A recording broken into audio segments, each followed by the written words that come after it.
আসসালামু আলাইকুম viewers, পেন্টানিক আইটির basic networking দ্বিতীয় ক্লাসে আপনাদের স্বাগত জানাচ্ছি। আমি কাজী নিশাত আছি আপনাদের সাথে। ভিউয়ার্স, আমাদের আজকের ক্লাসের বিষয় হচ্ছে নেটওয়ার্ক কেবলিং। তো আমরা আজকে দেখবো যে একটা নেটওয়ার্কের কেবল কিভাবে তৈরি করা যায়, সেই কেবল দিয়ে কিভাবে কম্পিউটারগুলো কানেক্টেড করা যায়।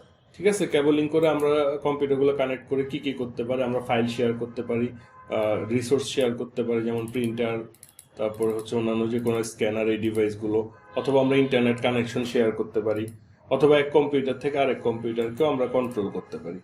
ঠিক আছে, তো এখন আমরা যেটা দেখব, প্রথমে দেখব যে কেবলিং করার পদ্ধতিগুলো কি। তো বেসিক্যালি কেবলিং এর জন্য আমরা যেই কেবলটা এখানে স্ক্রিনে দেখতে পাচ্ছি, এটা হচ্ছে একটা লাইন কেবল কাটার পরের অবস্থা। ঠিক আছে, এইগুলো হচ্ছে যেগুলোকে আমরা আগের ক্লাসে বলেছিলাম ইউটিপি কেবল বা আনশেল্ডেড টুইস্টেড পেয়ার কেবল। ঠিক আছে, এগুলোর ভিতরে মানে মূল শেল্ডের ভিতরে আর কোনো শেল্ড থাকে না। আরেকটা আছে এসটিপি কেবল, যেটা হচ্ছে শেল্ডেড টুইস্টেড পেয়ার কেবল, যেটা মূল শেল্ডের ভিতরেও আরেকটা শেল্ড থাকে। তো এখন এই কেবলটা আমরা, এই কেবলের মধ্যে আপনারা দেখতে পাচ্ছেন 8টা কেবল থাকে। ঠিক আছে, 8টা কেবলের মধ্যে 8টা আলাদা আলাদা কালার থাকে। কালারগুলো হচ্ছে white orange, orange white green blue, white blue green এবং হোয়াইট ব্রাউন ব্রাউন। তো এই কেবলগুলো দুইভাবে সাজানো যায় সিরিয়ালি। এখন এই সিরিয়ালটা আমি এখানে দুইটা সিরিয়াল লিখেছি। টাইপ 1টা হচ্ছে আমি যেটা একটু আগে বললাম, white orange, orange white green blue, white blue green, white brown brown. এটা মুখস্থ। ঠিক আছে, মুখস্থের বাইরে কোনো অপশন নাই। আর সেকেন্ড টাইপটা যেটা, সেটা হচ্ছে white green green, white orange blue, white blue orange, আর হচ্ছে হোয়াইট ব্রাউন ব্রাউন। ওকে, এটাও মুখস্থ। তো এই দুইটা টাইপ কেন আমরা ইউজ করব সেটা আমি এই পরের স্লাইডে দেখাচ্ছি। কেবলটা বেসিক্যালি দুই ধরনের কেবল তৈরি করি আমরা। একটা হচ্ছে স্ট্রেট কেবল আর একটা হচ্ছে ক্রস কেবল। স্ট্রেট কেবলটা পুরোপুরি বললে হচ্ছে স্ট্রেট থ্রো কেবল, আর যেটা ক্রস কেবল সেটাকে পুরোপুরি বললে হয় ক্রস ওভার কেবল। ওকে, এখন আমরা যে দুইটা টাইপ দেখলাম একটু আগে, আমরা একটা কেবলের উভয় পাশে যদি একই টাইপ মেনটেন করি, অর্থাৎ আমরা টাইপ 1টা যদি উভয় পাশে দিই সেটা হবে স্ট্রেট কেবল, আবার টাইপ 2টাও যদি উভয় পাশে দিই তাহলে সেটাও হবে স্ট্রেট কেবল। এখন যদি আমরা এক পাশে টাইপ 1 আর এক পাশে টাইপ 2 দেই তাহলে সেটা হয়ে যাবে ক্রস কেবল। আমরা দেখতে পাচ্ছি এখানে স্ক্রিনে যে এই যে ক্রস কেবলের ক্ষেত্রে দেখেন আপনারা, এই যে 1 নাম্বার পিনটা, যেটা 1 নাম্বার পিন গিয়ে কানেক্ট হচ্ছে 3 নাম্বার পিনের সাথে, সেম ভাবে 2 নাম্বার পিনটা কানেক্ট হচ্ছে গিয়ে 6 নাম্বার পিনের সাথে, তারপরে 3 নাম্বার পিনটা কানেক্ট হচ্ছে আবার 1 নাম্বার পিনের সাথে, 4 নাম্বার কানেক্ট হচ্ছে আবার 8 নাম্বার পিনের সাথে, 5 নাম্বার কানেক্ট হচ্ছে গিয়ে 7 নাম্বার পিনের সাথে, আবার 6 নাম্বার কানেক্ট হচ্ছে 2 নাম্বার পিনের সাথে, 7 নাম্বার কানেক্ট হচ্ছে আবার 4 নাম্বার পিনের সাথে, 5 নাম্বার পিনের সাথে, আবার 8 নাম্বার কানেক্ট হচ্ছে 4 নাম্বার পিনের সাথে। এভাবে করে ক্রস ওভার কেবলটা তৈরি করা হয়। তো আমরা এই দুই ধরনের কেবল কেন তৈরি করব?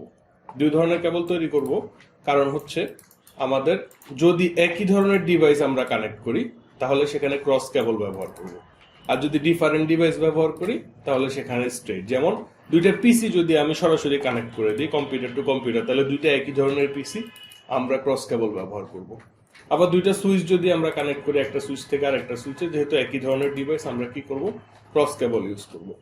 আর যদি আমরা একটা পিসির সাথে সুইচ কানেকশন করি তাহলে দুইটা হচ্ছে ডিফারেন্ট ডিভাইস, তাহলে সেক্ষেত্রে আমরা কি করব? স্ট্রেট কেবল ব্যবহার করব। এখন আপনি আমাকে কোশ্চেন করতে পারেন, আমরা যদি এই জিনিসটা যদি মেনটেন না করি, স্ট্রেট কেবল যদি আমরা না ইউজ করি, যদি ক্রস ইউজ করি বা ক্রসের জায়গায় স্ট্রেট ইউজ করি, তাহলে কি কানেকশন হবে না? কানেকশন হবে, কিন্তু পরবর্তীতে যখন আমরা একটা বড় আকারের নেটওয়ার্ক তৈরি করতে যাব তখন আমরা এটাতে বিভিন্ন সমস্যা ফেস করতে পারি। এর জন্য রুলস মেনটেন করাটাই হচ্ছে বেস্ট প্র্যাকটিস। ঠিক আছে, এখন চলে আসি আমরা কেবল কিভাবে তৈরি করব। ভিউয়ার্স, আমরা এই কেবলিং করার জন্য বা নেটওয়ার্কিং করার জন্য বেসিক ডিভাইসগুলো আগের ক্লাসে দেখেছি। এখন আমরা সিরিয়ালি ডিভাইসগুলোর ইউজেস দেখব। প্রথমে আমরা একটা কেবল নিব, যেটা হচ্ছে এই কেবলগুলো বিভিন্ন টাইপের পাওয়া যায়, ক্যাট 4 ক্যাট 5 এরকম বিভিন্ন পাওয়া যায়। এগুলো হচ্ছে কেবলের কোয়ালিটির উপরে। তো এখন আমরা একটা ক্রিম পাত দিয়ে প্রথমে কেবলটাকে কেটে নিব, মানে উপরে যে কভারটা আছে কভারটাকে কেটে আমরা আলাদা করে নেব। আলাদা করে নেওয়ার পরে ভিতরে আমরা দেখতে পাচ্ছি 8টা কেবল বের হয়ে আসছে। কেবলগুলোর প্যাচগুলো আমরা খুলে একদম সোজা করে নেব, মাঝখানে কোনো বাড়তি অংশ থাকলে সেটা কেটে নিব। তো এরপরে কেবলগুলোকে আমরা পেঁচিয়ে সোজা করে নিব। সোজা করে নেওয়ার পরে আমরা এগুলোকে সমান করব। সমান করে আমরা এখান থেকে আবার কাটবো প্লাস অথবা ক্রিম্পার দিয়ে, একদম সমানভাবে কাটতে হবে, কোনা বা বাঁকা হলে হবে না। এরপরে এই কেবল একদম সোজা যে কেবলটা, এটা আমরা কানেক্টর বা RJ45 কানেক্টরে প্রবেশ করাবো। প্রবেশ করানোর সময় খেয়াল রাখতে হবে যেন প্রপারলি ভিতরে পুরোটা প্রবেশ করে, এবং এই কেবলের লাস্ট মাথাটা যেন একদম RJ45 এর এই পোর্টের লাস্ট মাথা পর্যন্ত যেন টাচ করে। আমরা লাস্টের দিকে কিন্তু দেখতে পারবো যে এখানে লাস্ট মাথাগুলো টাচ করেছে কিনা। একটা কেবলও যদি টাচ না করে তাহলে কিন্তু আমার এটা কাজ করবে না, ঠিক আছে? তো এগুলো আমরা এখানে ভালোভাবে চেকিং করে দেখবো। এরপরে আমরা এটা ক্রিম্পার দিয়ে একটা চাপ দিলেই এটা কিন্তু একদম ফিক্সড পার্মানেন্ট হয়ে যাবে। পার্মানেন্ট হয়ে গেলে এটা আর খোলার কোনো ব্যবস্থা নেই, এরপরে কাজ করতে হলে কেটে কাজ করতে হবে। তাহলে আমরা আশা করি বুঝে ফেলেছি। এখন আমরা এটাকে টেস্ট করব। এটা একটা কেবল টেস্টার ডিভাইস, আপনারা আগে দেখেছেন। এখন এই ডিভাইসটার মধ্যে আমরা দুইটা স্লট আছে, দুইটা আলাদা করে নিয়ে আমরা দুই স্লটে কেবলের দুই প্রান্ত কানেক্ট করব। কানেক্ট করে আমরা এটাকে খুব সহজেই টেস্ট করতে পারবো যে 8টা পিন সে পুরোপুরি ভাবে পাচ্ছে কিনা। জাস্ট আমরা এটাকে কেবল টেস্টারটাকে অন করলেই সিরিয়ালি 1 2 3 4 সবগুলো লাইট জ্বলতে থাকবে। যদি মাঝখানে কোনো একটা লাইট যদি না জ্বলে তাহলে আমরা বুঝতে পারবো যে সেটা কাজ করছে না। ভিউয়ার্স, এ পর্যায়ে আমরা দেখব যে কয়েকটা কম্পিউটার এই যে কেবল দিয়ে কিভাবে কানেক্ট করতে হয়, ঠিক আছে? আমি এখানে ধরে নিলাম যে এটা একটা কম্পিউটার। আমি আপাতত দুইটা কম্পিউটারই কানেক্ট করার চিন্তা করতেছি। সেম ভাবে এটা আরেকটা কম্পিউটার। এখন এই দুইটা কম্পিউটার ল্যান্ড পোর্ট দিয়ে কানেক্ট থাকবে স্ট্রেট কেবল দিয়ে। ওকে, স্ট্রেট কেবল।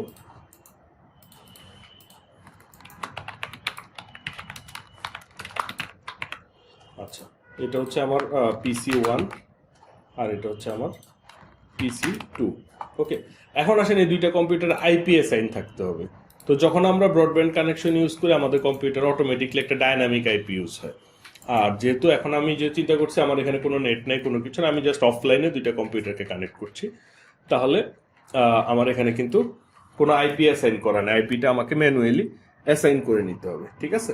তো এখন ম্যানুয়ালি যখন আমি অ্যাসাইন করে নিব তখন আমি একই ক্লাসের আইপি ইউজ করতে হবে এবং একই নেটওয়ার্ক অ্যাড্রেসের, অর্থাৎ শুধু লাস্ট অক্টেটটা চেঞ্জ করতে হবে।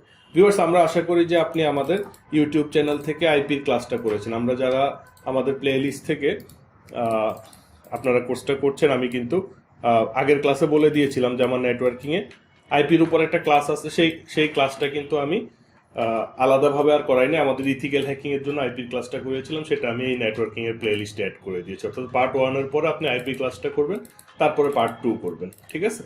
তো অবশ্যই আপনারা যদি এই আইপি ক্লাসটা না করে থাকেন তাহলে এখনই করে নিয়ে এসে এরপরে এই ক্লাসের বাকি অংশটা করবেন, আশা করছি। ওকে, এখন আমি ধরলাম এটার জন্য একটা আইপি অ্যাসাইন করছি 192.168.10.1 বা 10.5। অর্থাৎ এই অংশটুকু আমার প্রথম 3টা অক্টেট একই থাকতে হবে, লাস্ট অক্টেটটা আমি 0 থেকে 255 মধ্যে যে কোনো নাম্বার ইউজ করতে পারবো, ঠিক আছে? এটা স্ট্যাটিক আইপির ক্ষেত্রে। এখানেও সেম ভাবে 192.168.10. ধরেন আমি 7 ইউজ করলাম। আচ্ছা, ঠিক আছে। এখন আমি এই দুইটাতে যখন আমি আইপি অ্যাসাইন করবো, আইপি অ্যাসাইনের পরে আমি কি করতে পারবো, এখানে আমার কি করতে হবে, ফায়ারওয়েল বন্ধ রাখতে হবে। তারপরে আমার থাকতে হবে যে হচ্ছে কি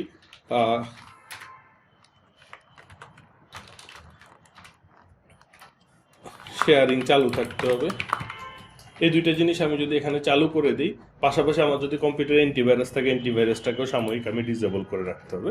তো এটা হচ্ছে আমরা প্রাইমারি লেভেলের কাজ। যখন আমরা খুব প্রফেশনালি কাজ করব তখন আমরা আর কিন্তু অ্যান্টিভাইরাস আমরা ডিসেবল করব না, ফায়ারওয়েল ডিসেবল করব না, তখন আমরা এটাকে অনেক হাই অথরিটি দিয়ে এই কাজটা মেনটেন করে নেব, ঠিক আছে? তাহলে আমি কি করতে পারবো, এই কম্পিউটারের ফাইল ওই কম্পিউটারে পাঠাতে পারবো, এই কম্পিউটারের ফাইল এখানে পাঠাতে পারবো, সব কিছু করতে পারবো। এখন আসি আমি আইপিটা কিভাবে অ্যাসাইন করতে হয়। ওকে, আমি এখান থেকে এই যে আমার এখানে দেখেন আমার কম্পিউটার ডান পাশে যে নেটওয়ার্কের চিহ্ন আছে, ওকে, এই নেটওয়ার্কের চিহ্ন এখানে চলে যাব। আপনাদের যদি অন্য উইন্ডোজ হয় আপনারা একটু গুগল সার্চ করে খুঁজে নেবেন যে এই আইপি অ্যাসাইনটা ওই উইন্ডোজে কিভাবে করতে হয়, এক্সপি হলে এক্সপিতে কিভাবে আইপি অ্যাসাইন করতে হয়, 7 হলে 7-এ কিভাবে করতে হয়। এই যে নেটওয়ার্ক অ্যান্ড ইন্টারনেট সেটিংস, এখানে যাওয়ার পরে এই যে এখানে দেখেন চেঞ্জ অ্যাডাপ্টার অপশনস, এখানে চলে যাব। এখানে দেখেন এটা হচ্ছে ভার্চুয়াল, এটা আমার দরকার নেই। এই যে ইথারনেট, যেটা ইথারনেট মানে হচ্ছে আমি যে ল্যান পোর্টটাতে আমি যে ল্যান কেবলটা কানেকশন করেছি এটাই হচ্ছে ইথারনেট। এটার উপর রাইট বাটন দিব, প্রপার্টিসে যাওয়ার পর এখানে দেখেন এই যে আইপি ভার্সন 4, ঠিক আছে।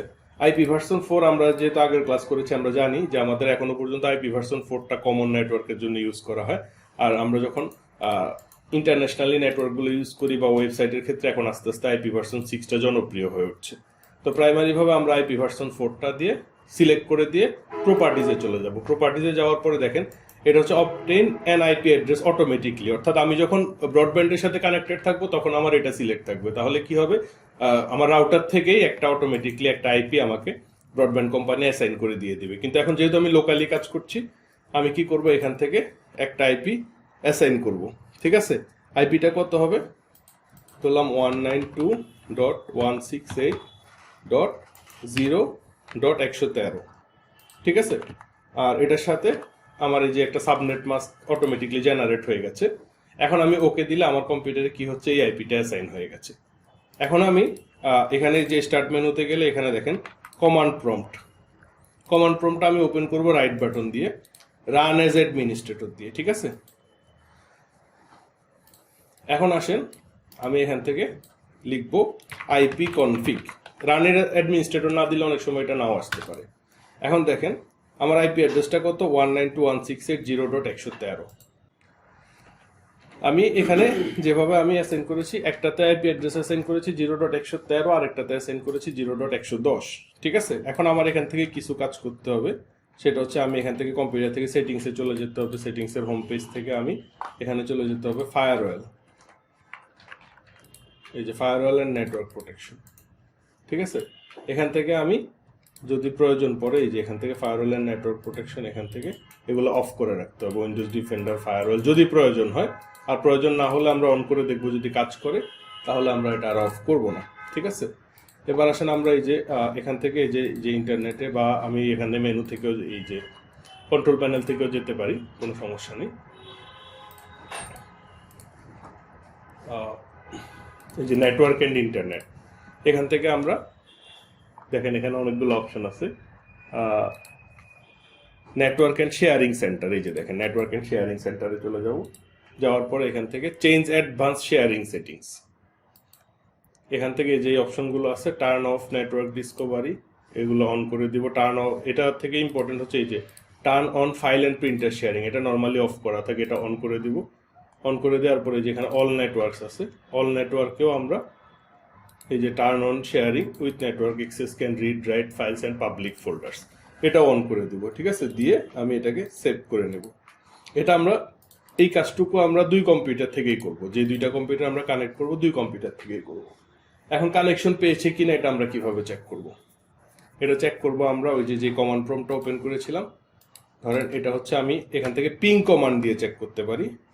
PING, পিং দিয়ে প্রথমে আমার নিজের আইপিটা দিয়ে 192.168.0.113। দেখেন আমার এখানে কি করছে, একটা রিপ্লাই আসছে। ঠিক আছে, দেখেন আমার এখান থেকে 4টা প্যাকেট সেন্ড হয়েছে, আবার 4টা প্যাকেট ফিরেও এসেছে, অর্থাৎ 0% লস্ট হয়েছে। তার মানে আমার কানেকশনটা ঠিক আছে।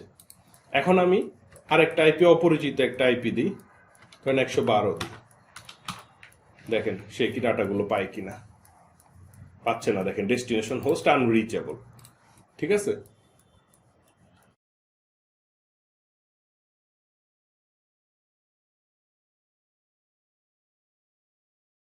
রিচেবল অর্থাৎ এই আইপিটা আমাদের ক্রিয়েট করা আছে, কিন্তু আমরা এখানে ডাটা পাঠাতে পারছি না। ডাটা পাঠাতে পারলে যে এখানে দেখেন 1 মিলি সেকেন্ড টাইম TLS এই জিনিসটা আসতো। এখন আমি যেই পিসিটা আর একটা পিসি কানেক্ট করেছি 110 দিয়ে, তার আইপিটা দিয়ে দেখি। ওকে,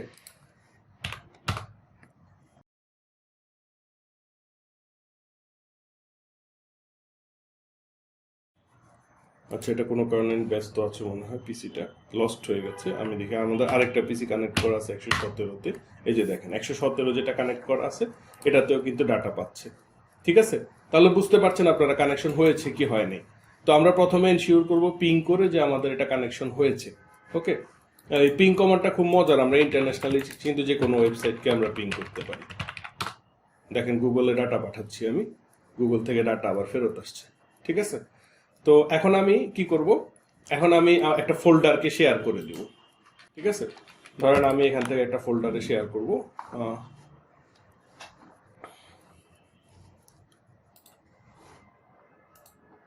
কারণ আমি এখানে নিউ একটা ফোল্ডার করলাম নিশাত, এই ফোল্ডারের মধ্যে একটা ফোল্ডার করলাম পেন্টানিক আইটি পাবলিক ফোল্ডার বা পেন্টানিক আইটি পাবলিক। হ্যাঁ, এই ফোল্ডারের ভিতরে একটা টেক্সট ফাইল রাখলাম নেটওয়ার্কিং ক্লাস 2। আচ্ছা, এখন আমি এই ফোল্ডারটাকে শেয়ার করব কিভাবে? রাইট বাটন দিব ফোল্ডারের উপর, দিয়ে প্রপার্টিসে যাওয়ার পরে শেয়ারিং থেকে advance sharing. Okay, share this folder, apply, okay, close.